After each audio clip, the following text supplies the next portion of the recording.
अमन अब सुरक्षित स्थान पर पहुंच चुका था, लेकिन वह जानता था कि यह बस एक अस्थायी राहत थी। उसके पास अब दो ही रास्ते थे, या तो भागता रहे या फिर उस साजिश का पर्दाफाश करे जिसने उसे इस चक्रव्यूह में फंसाया था। रात का अंधेरा गहराने लगा था। अमन ने अपने फोन की स्क्रीन पर नक्शा देखा। शहर के बाहरी इलाके में एक परित्यक्त फैक्ट्री। ये वही जगह थी जहां से उसे सबूत मिलने की उम्मीद थी। उसने एक गहरी सांस ली और गाड़ी स्टार्ट की। फैक्ट्री के पास पहुंचते ही अमन ने देखा कि वहां पहले से कुछ लोग मौजूद थे। अंधेरे में छिपकर उसने उनकी बातें सुनी। ये वही लोग थे जो नेता, पुलिस और माफिया के काले कारनामों में शामिल थे। वे किसी बड़ी डील की चर्चा कर रहे थे। कल सुबह पैसा ट्रांसफर होगा और पुलिस की सुरक्षा हमारे पास रहेगी, एक आवाज आई। अमन ने चुपके से अपने फोन से पूरी बातचीत रिकॉर्ड कर ली।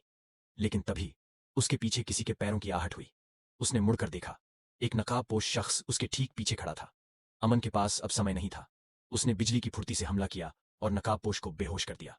लेकिन अब बाकी लोग भी सतर्क हो गए थे।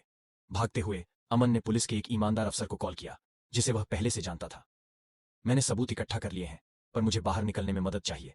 कुछ ही मिनटों में पुलिस वहां पहुंच गई, लेकिन तब तक अपराधी फरार हो चुके थे। सिर्फ एक आदमी को गिरफ्तार किया गया, जो नेता का खास आदमी था। अगली सुबह यह खबर हर न्यूज चैनल पर थी। शहर के बड़े नेताओं और पुलिस के गठजोड़ का पर्दाफाश। लेकिन खेल अभी खत्म नहीं हुआ था।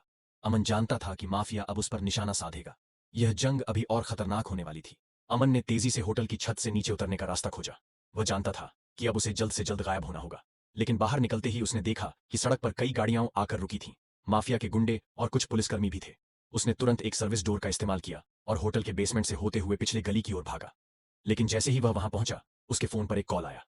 यह वही पत्रकार था जिसने उसे जानकारी दी थी। अमन, जल्दी निकलो, उन्होंने पुलिस को खरीद लिया है। तुम्हें घेरने की तैयारी हो चुकी है। पत्रकार की आवाज घबराई हुई थी। अमन को अब सिर्फ एक ही रास्ता दिखा, शहर से बाहर निकलना। उसने अपना फोन तोड़ दिया और एक पुरानी बाइक चुराकर तेजी से शहर के बाहरी इलाके की ओर बढ़ने लगा। रास्ते में वह उन सभी सबूतों की कॉपी अलग अलग जगहों पर भेजता जा रहा था। इस बीच माफिया के सरगना को भी खबर मिल गई कि अमन भाग रहा है।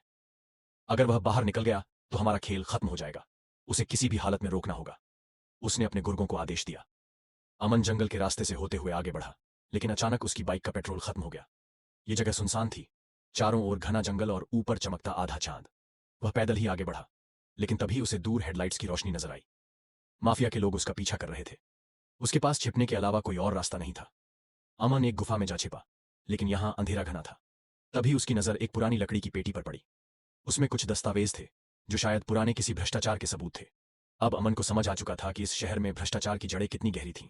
लेकिन सवाल यह था, क्या वह जिंदा बच पाएगा और इन सबूतों को दुनिया के सामने ला पाएगा?